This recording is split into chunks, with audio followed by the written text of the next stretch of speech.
Conversando sobre filosofia, política e artes, tecemos o cotidiano, transmitimos realidades. Olá, este é o programa Realidades. Sou Daniel Rodrigues, professor do Centro de Educação aqui da UFPR. E o nosso tema de hoje é um tema muito legal, muito interessante para quem gosta de livros, ou para quem vai gostar de livros, é sobre o sebo enquanto resistência e direito à leitura. E eu estou aqui com dois convidados especiais, sebistas, que são parte dessa cena pernambucana recifense. Estou com Eliseu Espínola, que ele é educador social, livreiro, criador da Seborréia Recife. Um prazer estar aqui contigo. E também estou com Fátima Soares, que é professora, foi professora de Jaboatão, da rede estadual, e escritora com vários livros publicados, livreira, sebista do livro aberto Sebo Itinerante. Prazer, viu, gente, estar aqui com vocês. A gente vou começar com o Eliseu já, perguntando como é que começou a ler, como é que ficou essa coisa com a leitura, como é que deu início nesse caminho da leitura, Eliseu? Então, primeiro agradecer o convite, professor, e para a gente que vem há algum tempo militando aí nessa questão dos sebos aqui, a valorização dos sebos, né, na cidade do Recife, sobretudo. É um prazer estar ocupando esses espaços, né? E a gente vinha conversando, eu e a Fátima, que a gente está sempre ocupando esses espaços, né? E a gente vê a responsabilidade nossa, né? E a gente percebe o quanto nessas horas a gente faz uma fala muito mais coletiva, né? Exatamente tentando valorizar essa atividade e a atividade de outros livreiros. E, para mim, cada um tem um caminho, né, que leva a esse universo dos livros, da literatura. É muito comum que isso aconteça naquela fase ali da escola, quando você está nas aulas do professor de literatura, encaminhando, né, iniciando na literatura brasileira, sobretudo, e a necessidade de ler essas obras nas bibliotecas, né, das escolas. No meu tempo ainda tinha uma estrutura mínima, e quando não encontrava isso, você ia aos sebos, né? Mas particularmente, alguns vão pelos quadrinhos, eu sou dessa geração que muitos foram pelos quadrinhos, levaram essa galera aos sebos para adquirir, mas o meu foi por um caminho diverso, né? Que foi pela igreja, né? Fui criado numa igreja protestante, os batistas da época, e tive o privilégio de ter pastores que eram teólogos também, ou seja, estudiosos da Bíblia. E foi massa porque isso aí, a teologia e a filosofia estão muito próximas umas das outras, né? E eu tive o privilégio de ser orientado por esses teólogos, pastores, né? E eu digo, isso é importante dizer isso nesse tempo, né? Onde a gente vive uma postura, em grande parte dessa cristandade, grande parte, infelizmente, se a gente reconhece as minorias nessa mesma cristandade, que ainda valorizam o conhecimento, a ciência, né? Estão muito antenadas com as questões do nosso tempo, mas a gente sabe que grande parte está trazendo um discurso contra a ciência, contra a universidade pública, né? E eu tive o privilégio de esse espaço de fé me encaminhar ao estudo da teologia, dos filósofos e a necessidade de ida aos sebos, né, ao centro do Recife. E o que você encontrava lá no sebo para responder essas questões, né? Então, você vai encontrar ali desde os teólogos, né, os teólogos cristãos, sobretudo, e a necessidade de chegar aos filósofos, né, aí a filosofia clássica ali, Platão, Aristóteles, né. Paralelamente a isso, a necessidade de conhecer um pouco mais da história do Brasil, a história mundial em si. Então, foi uma experiência para mim divisora de águas, no sentido de não conseguir pelo ambiente da escola, né? A chegada aos sebos, não consegui. Não sei, deu conta por ali mesmo a questão da leitura no espaço escolar, mas a relação com a igreja, com a teologia, a necessidade de estar ali me debruçando sobre essas questões de fé, razão, me levaram a conhecer os sebos do Recife. E de lá para cá são uma leitura outras histórias que a gente importante. vai Ver que estar caminho contando ao longo dessa interessante, conversa. Importante, Aqui, muito também. legal. Eu queria saber também de você, assim como Eliseu falou, de você, Fátima. Como é que foi esse caminho para a leitura? Como é que isso chega até o sebo, né? Eu venho de uma família leitora, me atrevo até a dizer escritora, mas pessoas autodidatas. Sim, Minha família é muito pouco escolarizada. sim, Quando eu era criança, o adulto que mais estudou foi minha mãe, aquela família, tinha completado o primário, sim. né? Mas o hábito de leitura estava muito arraigado, era algo que a minha família valorizava muito, muito, muito, né? Mesmo a gente vivendo num contexto, tinha muitas pessoas não alfabetizadas. E acabava que a leitura da minha família acabava sendo uma leitura para a comunidade. Ai, que interessante. Era aqui Porque em Recife mesmo? Tá? Porque se você sabe ler, então... E minha mãe, ela também era escrita, porque havia muita necessidade das cartas. Sim, Muita gente vinha do interior, também gente dali ia para o Rio de Janeiro, ia para São Paulo, não sei para onde. E o meu avô materno trabalhou no navio, na Lloyd. Sim. Ficava meses sem a gente ter contato. Eu lembro quando era criança, ficava muito intrigada como era que a carta chegava no navio. Tinha a menor ideia, né? A gente levava na capitania dos portos. Como ele manda outro barquinho lá e levar? Não sabia. Provavelmente chegava no porto, eu não sei, mas... Então, assim, eu venho desta família de leitores, escritores do texto necessário. Né? interessante. Do necessário. E como é que a gente era tão leitor, tendo tido pouco acesso à escola e pouco acesso de dinheiro para comprar livros? Sim. A biblioteca da minha mãe eram uns 6 livros, mais ou menos isso. Uma bíblia, um livrão de educação sexual, uma coletânea de poesia brasileira. Lembro bem porque era esses mesmo. Sim. Mas a gente foi para a escola, eu estudei no Colégio Dom Vital, em Casa Amarela, tinha uma biblioteca. Também as crianças eram levadas a frequentar a biblioteca pública de Casa Amarela, lá tinha literatura infantil. E basicamente o pessoal na minha casa, os adultos liam revistas e jornais. Minha mãe tinha uma amiga, fez amizade com uma moça que era empregada doméstica na casa de um sujeito que era dono da distribuidora, de uma grande distribuidora de revistas. Olha. Gibi, as fotonovelas e também as manchetes, fatos e fotos, realidade. Esta moça, ela era do interior, ela não tinha família aqui, ela passava o tempo dela de folga na nossa casa. Cada vez que ela chegava, ela trazia uma sacola de revistas. Então, era uma pessoa analfabeta que abasteceu a nossa leitura. Então, lembro, por exemplo, minha mãe conhecia Clarice Lispector, conhecia Raquel de Queiroz, Cecília Meirelles e os poetas mais conhecidos. E ela tratava como se fosse gente muito próxima dela, Ai, entendeu? Que legal. Que bacana isso, né? Ela estava lá costurando, conversando com as vizinhas. Algumas vezes eu via dizer, tal coisa, Cecília Meirelles já falou isso, entendeu? Clarice Lispector.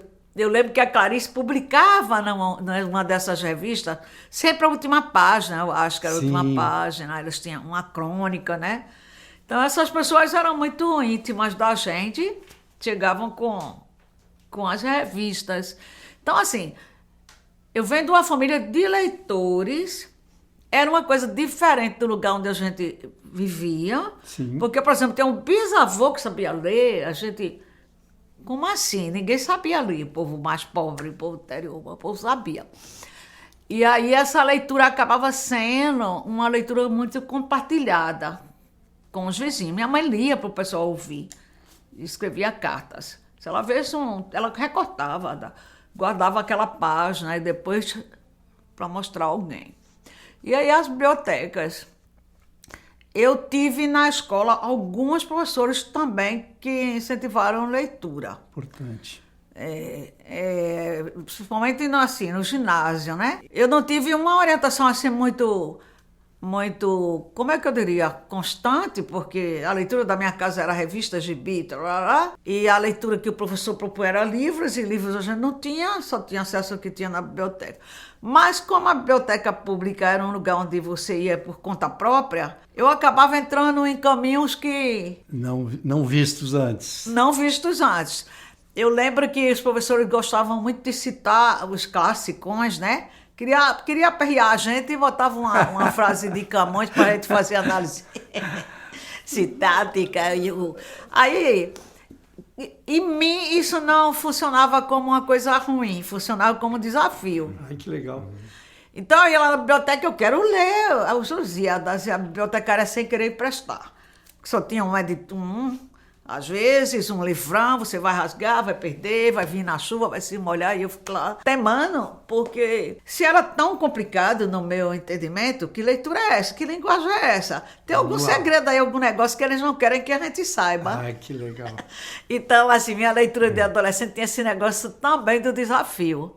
Então, eu lembro que eu lia Divina Comédia, que eu li os Lusíadas, não entendia nada. E ficava mais intrigada ainda, porque que segredo é esse que eu leio e não decifro. Depois eu lembro que a biblioteca deixava a gente na biblioteca infantil até 14 anos. Só ao completar 14 anos você tem direito de entrar no outro espaço. Era separado 2 salas.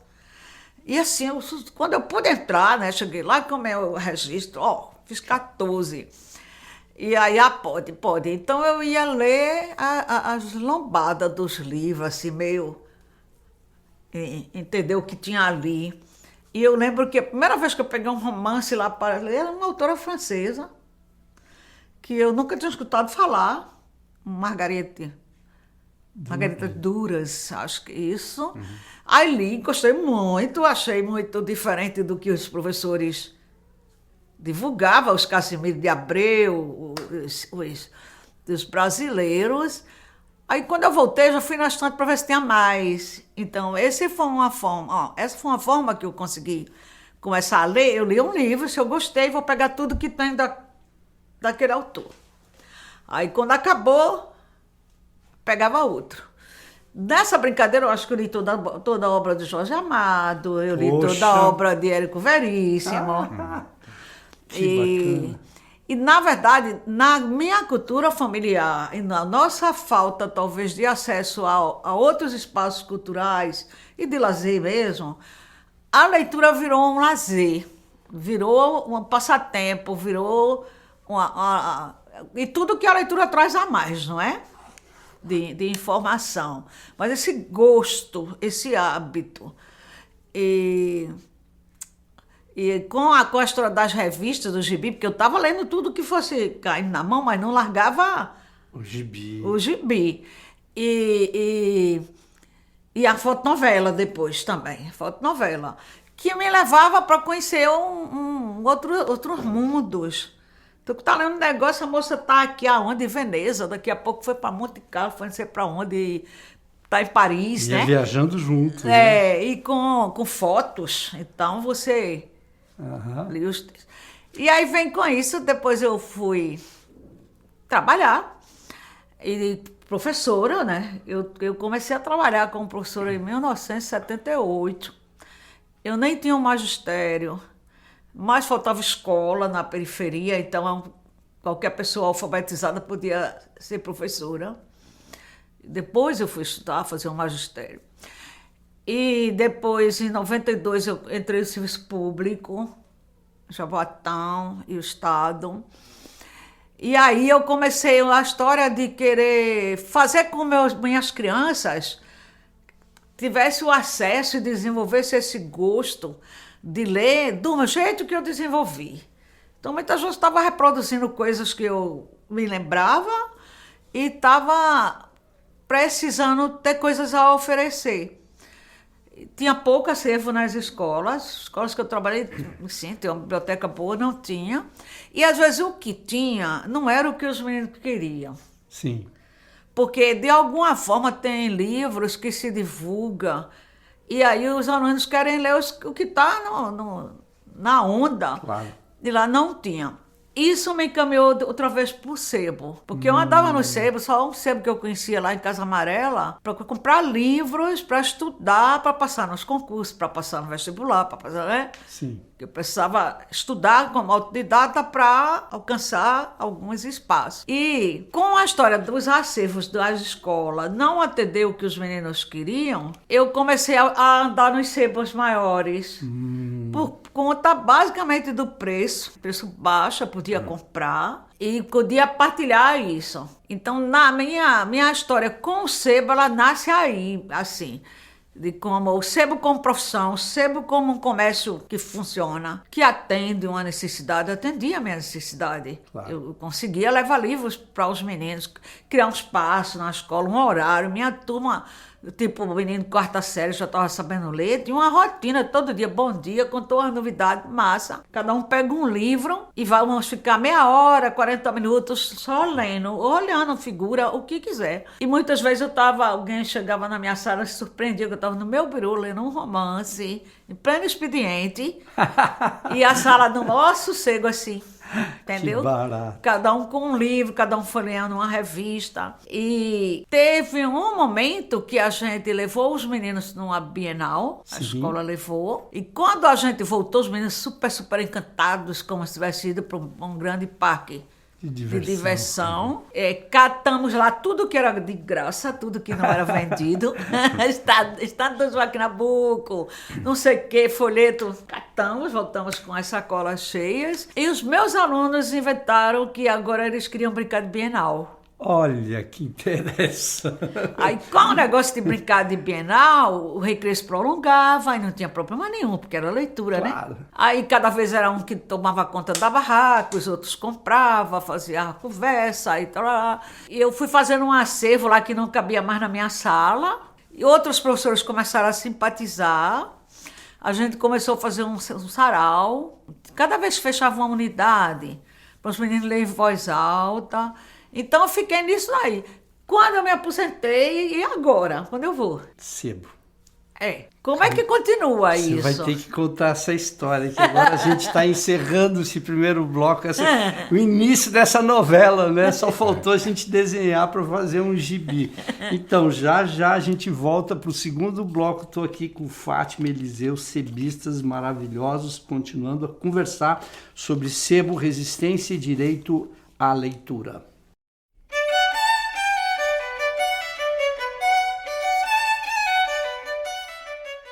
Em breve seguiremos tecendo realidades.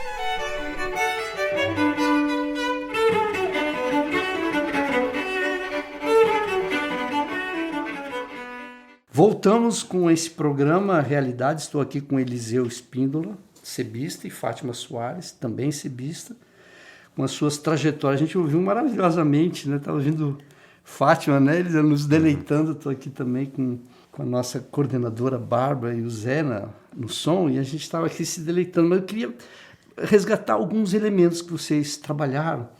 A história do gibi, o ponto de encontro. Você falou, né, na tua fala, muita gente...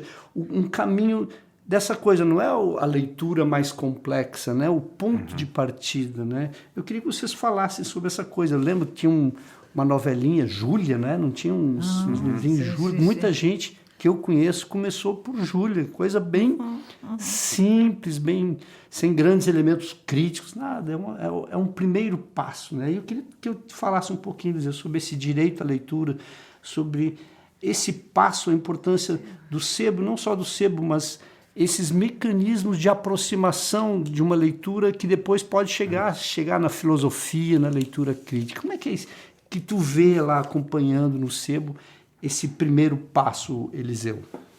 Então, tem uma coisa que sempre que eu participo desse espaço, eu faço questão de me definir como educador. E é educador social, que é aquele que não está na educação formal como Fátima, e se aproxima muito às nossas trajetórias, né? Enquanto sebistas, enquanto que está sendo também nesse espaço porta-voz, né? Da cultura dos sebos. E como educador social, essa figura que está sempre como no campo da mediação, né? E aí eu vou resgatar uma história sobre, por exemplo, eu fui educador social na FUNASE, né? Que é a Fundação de Atendimento Quando se cumpre, os adolescentes cumprem as medidas socioeducativas, Sim, né? sim. E eu me lembro que eu fui da primeira turma onde a FUNASE ela troca seu quadro para realmente buscar os educadores, que quem fazia isso eram o pessoal da Sena. Vigilância, Sena, uma disciplina, eles eram os cuidadores, os que eram responsáveis por essas adolescentes. E houve um processo seletivo, e engraçado, o que me habilitou para estar lá foi as minhas experiências com jovens na comunidade de Jaboatão, Santo Aleixo, por uma pastoral de juventude da Igreja Anglicana. Oh, Vê só, interessante. interessantíssimo. Na época, o bispo, então, Dom Sebastião, Armando Gameira, caminhou muito com Dom Helder Câmara, uma grande referência. Ele me conectou com isso e disse, por que você não faz? Eu disse, mas bispo, o que isso? Não, mas tenta. Ele preparou uma carta e isso me habilitou. E eu tive a experiência de passar 3 anos lá nessa unidade. Por que eu trago isso? Que aí eu me lembro que uma das experiências que muito marcou ali foi a minha relação com o livro e a leitura em si e aquelas meninas, né? Que eu trabalhei numa unidade de meninas, né? Sim. Que era o CENIP, que é uma espécie de internação provisória, que essas meninas só podiam ficar lá 45 dias, enquanto elas aguardavam o processo, que aí tinha que ter a medida. Ou elas eram liberadas, ou iam ser acompanhadas por um CREAS, ou ia cumprir alguma medida comunitária, ou iam ser internadas mesmo, né? Dependendo do ato. E no trabalho com uma delas lá, né? Eu era um educador mesmo, porque grande parte daquela galera da Sena, eles conseguiram ser recontratados, porque aquela experiência que eles tiveram na própria unidade serviu. Também. Então foi um ambiente bem misto, né? Onde eu era o educador que vinha dessa experiência de pastoral, mas estava muito com essas pessoas que eram meus colegas e colegas de trabalho, mas tinham essa visão, né? Extremamente negativa eles já desacreditavam, né? De todo o processo. Não, essas meninas são bandidas, então era difícil você esse ambiente hostil. E a própria gestão era feita por um major, um militar. Então, eu e esse major tivemos vários embates ao longo da minha... Olha, embates significativos, onde eu quero chegar. Um deles porque eu deixei uma jovem escrever. Ela estava sendo uma daquelas adolescentes, escrever uma carta. Eu estava no espaço lá do refeitório com ela, próximo. Mas é claro que se diz que essas pessoas utilizam isso como arma, podem utilizar. Mas eles estavam num ambiente monitorado só comigo, e o simples fato de ver aquela caneta na mão daquela jovem escrevendo, porque era muito comum quando elas estavam próximas a receber visitas da família, elas escreverem cartas para as mães, familiares, ou quando estava próximo a essa sentença, então angústia, e elas sentiam necessidade de escrever. Então eu conheci aquele espaço da diretoria várias vezes, a sala da direção, né? Primeiro foi nesse fato aí, quando essa jovem estava registrando lá a caneta, algumas coisas, esse major chegou e, depois de me xingar de A a Z, tomou a caneta da menina e me convidou a ir a essa sala a primeira vez. E a segunda vez, pasme, foi porque eu dei um livro. Um livro foi pego na mão de um adolescente. Era engraçado porque esse livro se chamava Falcão, Meninas e o Tráfico, que foi num trabalho feito pelo MV Bill, né, e um companheiro dele, eu acho que é o Celso Altaíde, que foi o Falcão, Meninos e o Tráfico, que rolou um documentário e tudo acompanhando a vida desses falcões, meninos de algumas favelas, se não me engano era Rio, não sei se Salvador, Distrito Federal. A história desses meninos, que depois desse documentário, quando ele terminou, dos 12, apenas um tinha sobrevivido. Então era um livro muito impactante, muito forte, né? Uma das atividades que a gente trabalhava lá com as meninas, uma atividade que era tipo soletrando, e eu via que essa menina era muito desenrolada, essa adolescente, gostava de fazer rap, né, e tal. Então eu peguei esse livro, né? Tinha uma pessoa responsável do setor, entreguei o livro para que... Pedi autorização para entregar o livro. Não, pode. E esse livro para a menina, pedi que ela lesse e a gente fosse conversando. Porque o trabalho era basicamente isso, né? Nessas unidades, você lançava algumas questões e ia aos poucos fazendo algumas conversas com elas. E... de repente eu me paro com essa cena. Novamente passa esse major na mão, com um livro que eu tinha entregue para a menina alguns dias na mão. Simplesmente olha para mim e pede para que eu entre novamente naquela sala, na bendita sala da direção. E aí é muito característico, velho. Eu sento, fico lá aguardando. Ele chega, senta lá na poltrona dele, pega o livro assim na minha frente, como se estivesse pegando algo totalmente desprezível. Olhou para mim e disse, foi você que deu isso aqui à menina? Eu disse, foi, major, porque eu observei que ela gosta, ela é desenrolada, ela quer... Não, mas eu não quero que você dê... Não pode, você não pode fazer isso aqui. Major, a menina, ela tem isso, esse livro, tal. Sim, mas eu não quero. Aí eu entendi que, independente do meu argumento sobre o livro, ele simplesmente estava dizendo que ele não queria, ele queria me deslegitimar essas intervenções, sabe, com a criança. E acabou que foi aquele desastre, né? A menina só informou que fui eu que dei o livro, depois de pressionada por uma equipe técnica lá, porque viram isso e não sei qual foi o problema. Depois isso gerou até um certo distanciamento, porque ela ficou com medo da minha reação, né? Como se eu tivesse entregado ela. E depois eu me aproximei e disse, não, rapaz, não tem isso e tal. E eu só sei que depois de um mês, esse livro estava lá na biblioteca da própria unidade, que eu ajudei a formar, entendeu? E ali sendo um instrumento de mediação de leitura com outros. Pra você ver o ponto que se chega, né? Assim, tipo...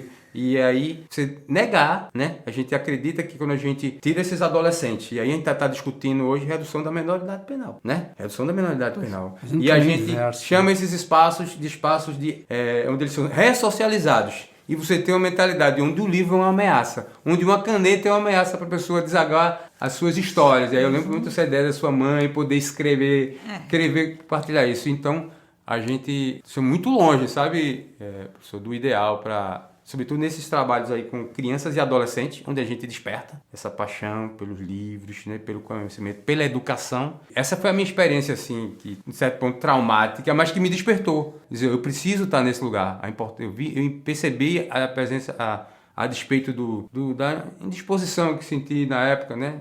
Eu era um contratado lá. Mas a importância do trabalho de um educador social, como mediador da leitura, entendeu? E aí, o livro como esse instrumento revolucionário. Acho que vocês apresentam uma coisa que eu sempre trabalho com isso, que é entender a leitura como parte de um direito humano. Nossa caracterização como seres humanos que leem, que escrevem, ou seja, que tem essa habilidade, né? Que é uma habilidade que pode projetar a humanidade e se enxergar, né, Fátima? Eu queria que tu falasse um pouco isso. Tu falou, eu lembrei das cartas, né? Tá registrado naquele lindíssimo filme, né, A Central do Brasil, né?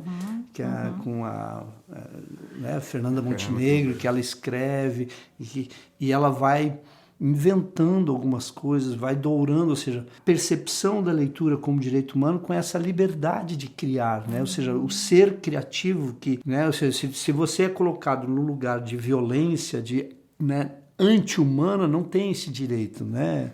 Pois é. No Sebo, no livro aberto, a gente diz que a literatura é necessidade e direito de toda pessoa. Se é necessidade, tem que ser direito. Exatamente. E a gente vê muitas situações desse direito negado e dessa necessidade não reconhecida. Às vezes a própria pessoa ela não tem noção. Você, quando está na rua com sebo ou qualquer outra atividade com livro, você se acostuma muito a ouvir não. Você está oferecendo algo que muitas vezes a pessoa não sabe que valor tem aquilo. Oferecendo um livro para uma pessoa que... Igual você gosta de ler? Não, eu escuto isso muito. Então, essa pessoa que diz não, ela não entendeu, não percebeu a necessidade da leitura, porque todo mundo tem necessidade de conhecer o mundo, de entender o mundo onde está. E não percebeu que a leitura favorece esse conhecimento, né? E se você se situar no mundo. E direito... Assim, menos ainda, né? Parece que isso é uma mania e um vício de umas pessoas um pouco doida que fica lendo demais, né? Num ambiente assim mais periférico, mais pobre mesmo. Eu lembro que a gente via que quem lê demais vai estragar a vista, quem lê demais, estuda demais vai ficar com um juízo meio ruim. Então, o sebo, para mim, é uma ferramenta onde eu estou o tempo todo discutindo isso. Eu escuto não, mas eu continuo argumentando com a pessoa e aí dizendo a ela, mas se você ler um conto assim, que é um livro menor, uma história assim que tem a ver com isso que você está dizendo, você vai gostar. Então, eu já tive a oportunidade, por exemplo, de ouvir de uma pessoa que leu um livro meu e disse, foi a primeira vez que eu li um livro todinho. Eu disse, você está dizendo a melhor coisa que eu gostaria de ouvir, que meu livro foi você e da primeira à última página. Hoje se influencia até a forma como como eu publico. O sebo, ele tem um papel muito importante nesta cadeia toda do livro, né? Que vai da escrita à publicação, à distribuição, às grandes livrarias, os grandes eventos literários. E depois a pessoa começa a descartar o livro chega na mão da gente, é um livro usado. É o livro que a pessoa já leu ou que não gostou, não desistiu de ler. E a gente vai fazer ele de volta, levar de volta para circular. E vamos favorecer que ele chegue na mão da pessoa que não teve acesso a esse começo dessa cadeia do livro, né? Esse negócio. Então, eu não sei se quem trabalha com a literatura formal, com espaço formal do mercado de livros, de literatura, se eles conseguem compreender o sebo como parte disso. Mas nós compreendemos. Imagine que o pessoal descartasse esses livros todos no lixo. Grandes acervos que a gente forma. Tragédia, né? Seria um desperdício terrível. Tremendo. E seria péssimo para os escritores não famosos, porque os famosos têm inúmeras edições e vão se fazendo cada vez mais famosos. Mas o autor que teve uma única edição, uma edição tipo independente, fez 300 livros, fez 200 livros. Se não tiver o sebo para fazer aquilo circular, como é que fica? Esse autor ele não chega a um público que poderia se beneficiar e gostar daquilo que ele escreve. Então, o sebo está na cadeia do livro e ele está nesta militância de que a leitura é direito, né? Sim. E a literatura como arte, como expressão, como comunicação é necessidade. Uma necessidade tremenda, né? Uma sociedade letrada, porque até você falou aquele movimento da sua mãe, né? Sua mãe lendo para o outro, né? E como é que você vê, Eliseu, esse movimento do sebo, né? Essa pessoa que chega lá no sebo, que te procura, que outro chega, como é que rola esse processo? Então, recuperando um pouco aí da fala da Fátima, e exatamente o que distingue o sebo dessa grande, das principais livrarias, né? Onde as regras do mercado, elas precisam ser estritamente respeitadas. Por exemplo, o que é vitrine? Sim. Numa livraria X ou Y? Né? É aquilo que uma determinada sociedade, um determinado grupo social, e esse grupo social menos favorecido precisa? É claro que não é. Não é? É aquilo que o mercado impõe como vendável. Best-seller, como vendável e tal. E aí, os sebos, por sua natureza, eles já são uma estrutura que no sentido contrário disso. Ou seja, independente do cara conscientemente ou não, de maneira anárquica, você está lá. O que é a vitrine na Praça do Sebo, no sebo de rua, que são coisas que depois a gente pode estar falando aqui sobre a realidade do Recife, né? É lá que você pode encontrar esse grande autor clássico, vamos falar um Dostoiévski, que você vai encontrar aqui, se tiver Vida em Marte, em outro, você vai encontrar esse, vai estar por lá. Você encontra a Fátima Soares, você encontra outros autores, eu trago a Fátima como a nossa produção contemporânea. Por exemplo, a gente está na universidade, qual é a grande livraria que tem as obras publicadas pela editora Universidade? Você encontra nos sebos. Você encontra, ou seja, se pesquisa uma vida toda, se produz um texto, uma tese, tem as coleções de teses da universidade aqui. Eu tenho muitas no meu sebo, entendeu? Mas esses livros não têm lugar nessas vitrines e nem só na vitrine, nem no lugar mais ali escondido nessas grandes livrarias, porque elas não interessam. Então, é por isso que quando algumas delas fecham, abrem, do ponto de vista da vida cultural de uma cidade, entendeu? É claro que é uma perda, é um espaço que representa, mas entende que às vezes eles não conseguem dialogar com a produção cultural local, com as raízes de um determinado território. Então ele está no presente ou ausente, tanto faz, porque eles atendem primeiramente a uma determinada elite intelectual que tem acesso, como o Fátima pontuou, a essas obras quando elas estão no começo ali da sua... Chegou a primeira tradução, né? Está editando aí um livro de Dostoiévski aqui no Brasil, primeiro em português e tal. Quem é que tem esse primeiro acesso? É essa elite. Que é um termo que a galera até questiona, eu concordo. Chamar isso de elite Esqueci Ela agora é 22 o músico. atrás. É o que a gente tem de melhor, né, numa sociedade. E isso não é o que temos de melhor. Então, pela sua própria natureza, o sebo já contribui para democratizar esse acesso ao livro, entendeu? Na medida que ele chega tendo esse percurso, e esse percurso ele não diminui, ao contrário, ele enriquece esse livro, tá ligado? Um livro que saiu novo, mas ele não é mais novo, que é aquela ideia, o sebo é um lugar de se vender livros velhos, usados, empoeirados, sem utilidade. Não, ele é um organismo vivo e de afetividade, porque ele consegue estar demarcando nesse processo de utilização essa trajetória de afetividade, de resistência, de memória. Maravilha! Terminamos mais um outro bloco com essa expressão do sebo enquanto resistência, enquanto direito, né, enquanto um projeto para a maioria da população. Já voltamos.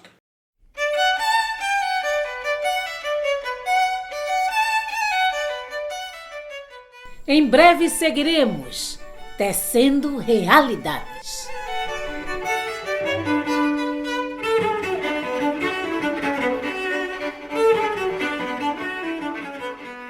Voltamos a esse programa maravilhoso, Sebo enquanto resistência e direito à leitura. Eliseu estava falando aqui, emocionado e emocionando a gente, né? A ideia do sebo enquanto um lugar da classe trabalhadora, né? Enquanto lugar que não é dos interesses do mercado, né?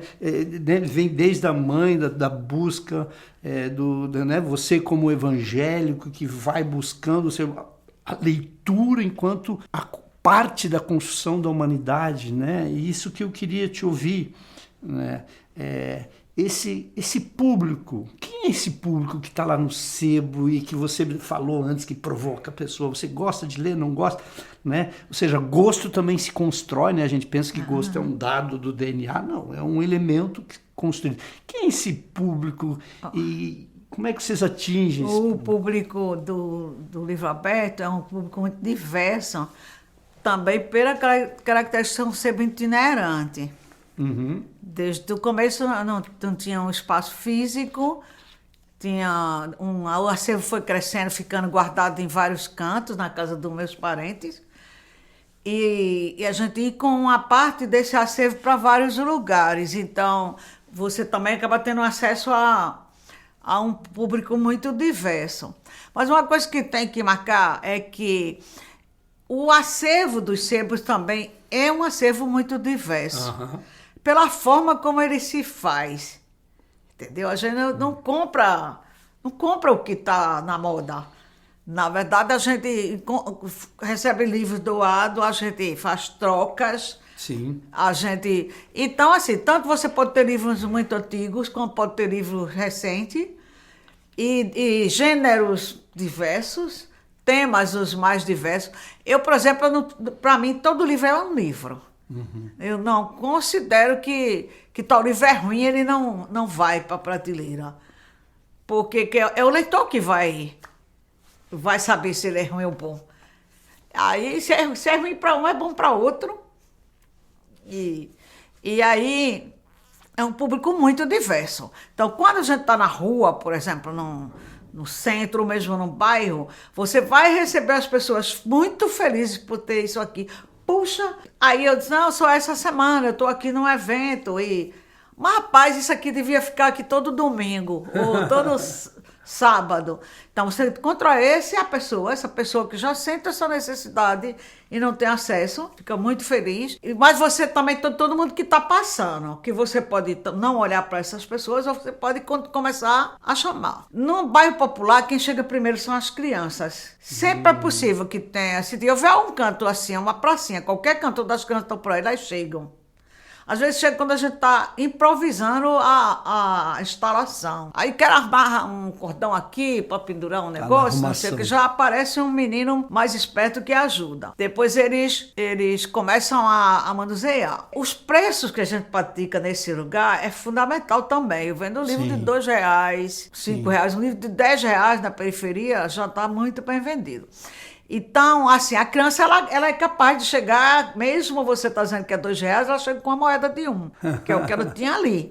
Leva, porque E muitas vezes a criança faz a ponte também. Ela comprou um livro aqui, ela dá uma corrida em casa, e se na casa tem alguém que gosta de ler, com certeza ela vai trazer um adulto. Interessante. Muitas vezes, menino, não, minha mãe gosta de costurar, comprar uma revista de costura, de artesanato, e é isso. Mas, por exemplo, se a gente está mais no centro, numa calçada, lá na Guararapes, a gente recebe professores, pesquisadores, pessoas que já sabem que aquilo acontece e que já sabem que no nosso acervo ele pode encontrar aquele livro que a livraria não tem, que ele estava precisando. Esgotado, por exemplo. E se o seu bicho também é um bom leitor, ele tem sempre o que oferecer. Tem um argumento para dizer, isso aqui, ó, tu tá querendo ler esse aqui. Rapaz, tem outro filósofo que fala disso também, esse. Então, às vezes, eu me meto até nas biografias dos professores da universidade, que às vezes são muito repetidas todo ano. A mesma biografia para outra turma, mas do mesmo curso, etc. E como eu passei pela universidade, muitas vezes eu estava citando nos meus trabalhos uma biografia que os professores não conheciam, e citando poesia, citando romance, uma coisa assim. Por exemplo, romance para mim pode ser fonte de pesquisa de um conceito que o professor estava ensinando. Mas também tem o não. Você está ali, tem vezes que o negócio não está bom, a gente foi, e tem pouco movimento, a pessoa passa, vem cá, não gosto não, Vixe Maria, tô dor de cabeça. Eu tô sem óculos, meu óculos tá ruim. E aí a gente precisa lidar com isso sem se desanimar. Não é como outras feiras. Sim. Não é verdura que se tu não vender, ela vai se estragar. Tu fica agoniado para vender. Não é a comida pronta, que do outro dia já não serve. Mas esse contato. E às vezes você consegue convencer, não compra para dar de presente. Não acredito que tu não conheça ninguém que goste. Aí tem sempre E eu tenho ido também muito, às vezes, em eventos ligados a movimentos sociais. Movimento dos Sem Terra, por exemplo. Eu faço questão de, em cada barraca, propondo trocar livro por comida. Sim. Porque, discutindo com eles, vocês estão trazendo comida sem veneno, isso é fundamental. Alimentando o corpo. Vocês querem levar um dinheirinho para casa, mas eu também quero. Ou não, eu quero levar comida para casa.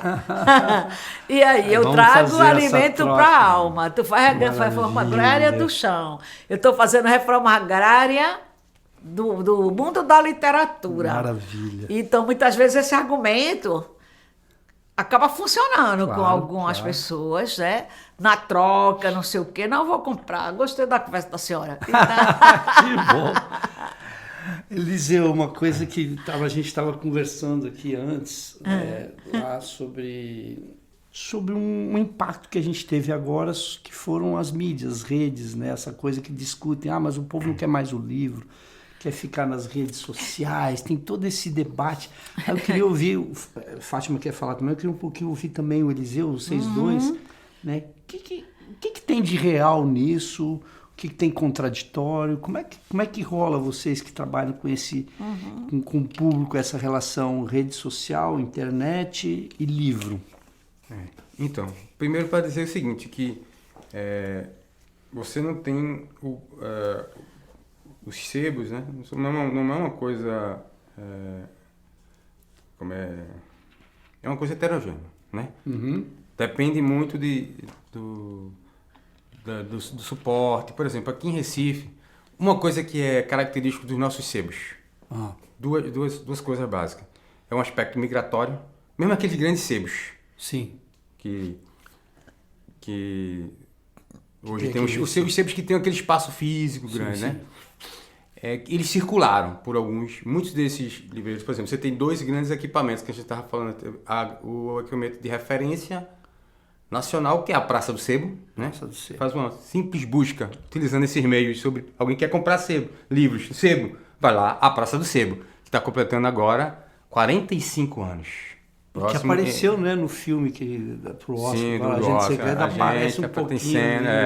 45 anos. Você tem esse sebo ali que fica ao lado, ali na Marquês do Recife, que eles chamam de sebo da Marquês do Recife, que tem a particularidade de ser, além de reunir os livros, a parte de discografia. Sim, então, vinil, CD, DVD, fita cassete, você ainda encontra. tá?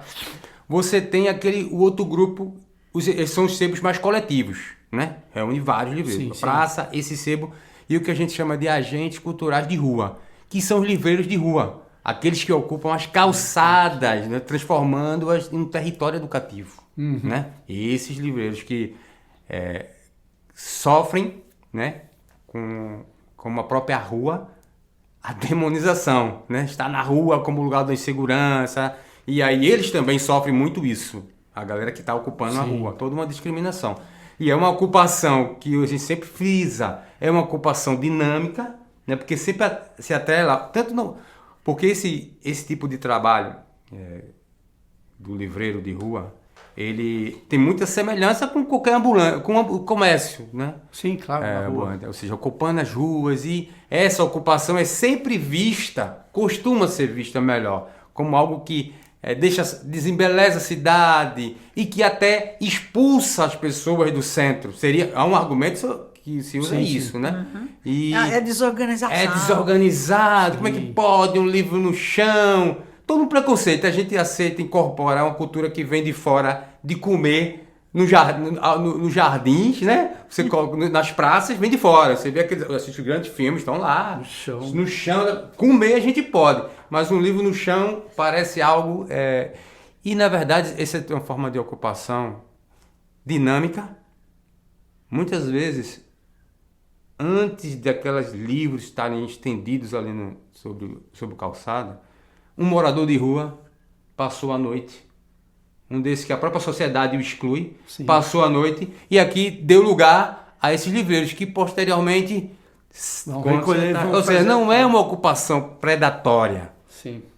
A ocupação que os grandes eventos, por exemplo, da prefeitura faz muitas vezes nos trechos da cidade, é mais predatória que eles, porque deixam grandes marcas. Se cava, para poder mexer, garantir aquelas estruturas, entendeu? E essa ocupação não. Além de ser cultural, né? Dinâmica, criativa e cultural, ou seja, lida com a memória, com a nossa tradição. Então, esse é um outro tipo de espaço dedicado aos sebos. Então, e você tem aqui, claro, os maiores sebos, né? Aquele espaço. Você tem, por exemplo, aqui a Progresso, a Baleia. A Baleia, ali o Albelo, entendeu? E Pereira. Então, dependendo dessa estrutura, você consegue atingir um determinado público, né? Em comum, é uma galera que está procurando um produto que está mais fora do mercado ou num preço. Por quê? É claro que o sebo não só vende livro usado. Vende os livros seminovos e vende livros novos. Eles também chegam. E é isso. Quando o senhor fala que eles também precisam utilizar hoje essas plataformas de venda, porque se não faz isso, se o sebo só...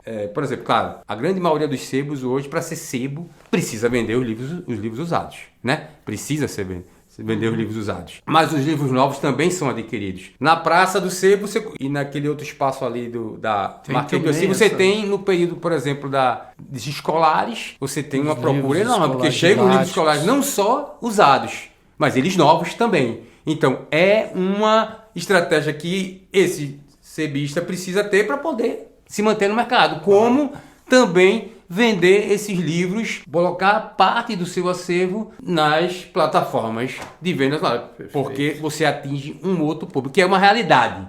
É claro que é uma realidade. Não tem como você impor para um cara que precisa se manter nesse comércio, que é difícil, dizer, não, velho, mas não venda online, prefira vender só fisicamente. Não rola. Não rola. Então, quem não se adapta a isso, tende a... ter mais dificuldade. Ter mais dificuldade de se manter no mercado, professor. Você ia falar também sobre essa questão da falar relação sobre internet e leitura. Essa história que ninguém gosta mais de livro. Eu sempre digo aos meus clientes, isso é um boato que alguém inventou.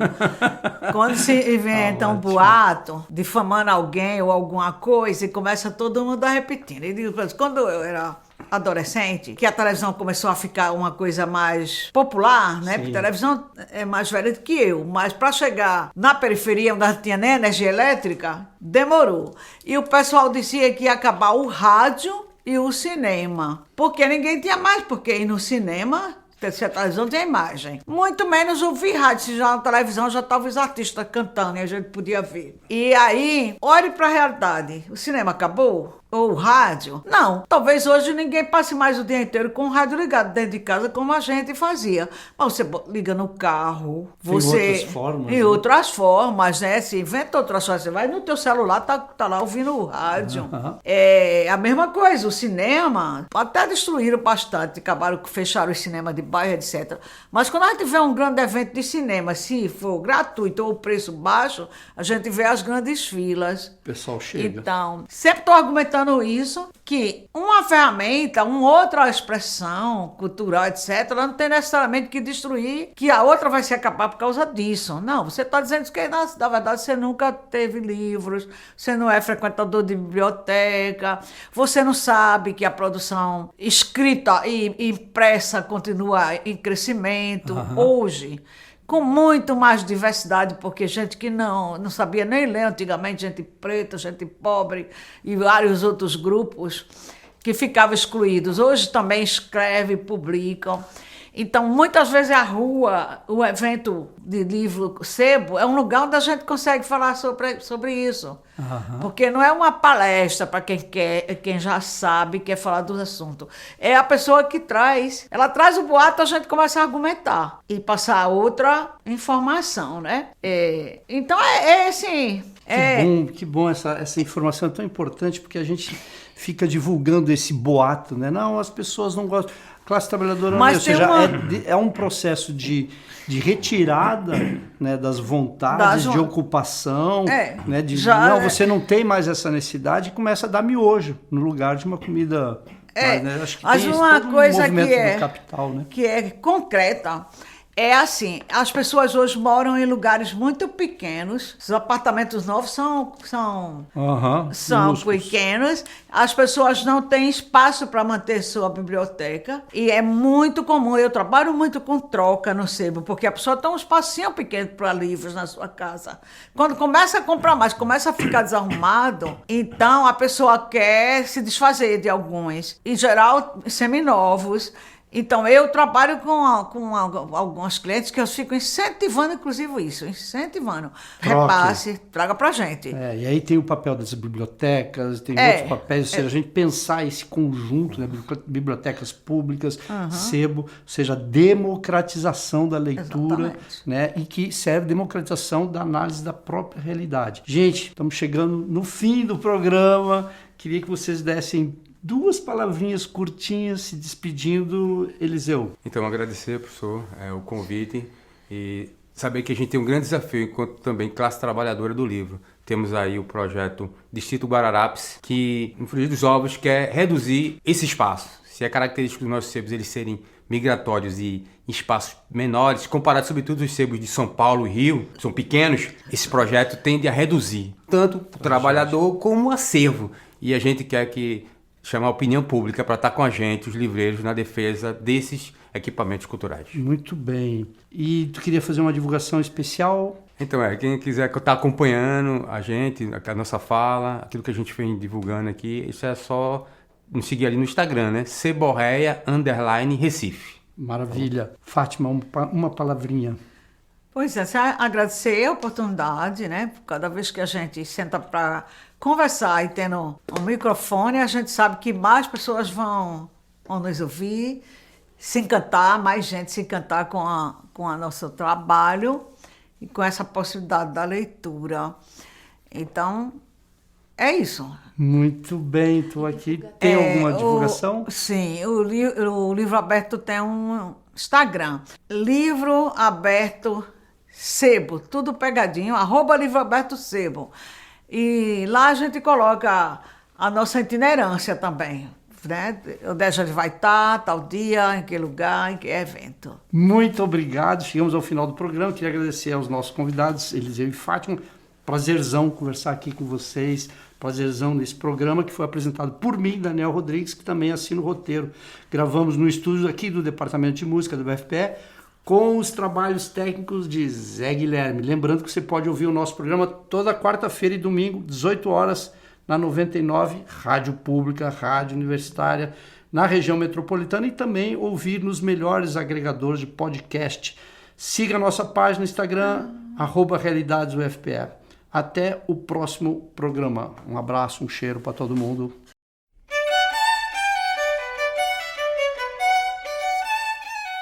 Acabamos de ouvir Realidades. Oferecimento Proeste, UFPE.